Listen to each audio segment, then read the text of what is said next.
বন্যার পানি কমলেও লক্ষ্মীপুরে বাড়ছে পানিবাহিত রোগের প্রকোপ। রোগী বাড়ায় হাসপাতালের বারান্দা মেঝেতে রেখেও চিকিৎসা দিতে হচ্ছে। রোগীদের মধ্যে শিশুর সংখ্যাই বেশি। লক্ষ্মীপুরে বন্যা পরিস্থিতির উন্নতি হলেও এখনো পানিবন্দী প্রায় ৩ লাখ মানুষ। কোথাও কোথাও রাস্তাঘাট বাসাবাড়িতে হাঁটু সমান পানি। দীর্ঘদিনের বন্যা পরিস্থিতির মধ্যে দুর্গত এলাকায় বেড়েছে ডায়রিয়া সহ পানিবাহিত রোগের প্রকোপ।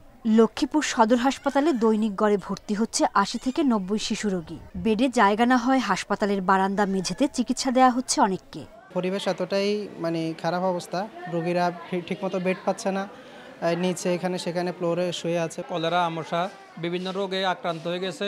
অনেক রোগী সদর হাসপাতালে আসছে।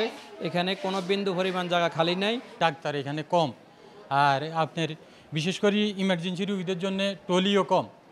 টলি একটা লই একজনে একটা লই টানাটানি করতো। তবে বন্যার্তদের আতঙ্কিত না হওয়ার পরামর্শ দিচ্ছেন চিকিৎসকরা। বিশুদ্ধ পানি পান এবং স্বাস্থ্যবিধি মেনে চলার পরামর্শ দিচ্ছেন তারা।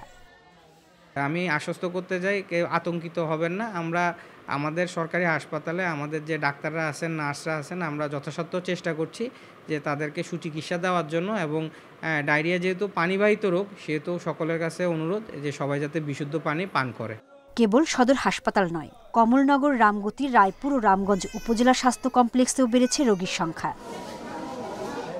Independent news.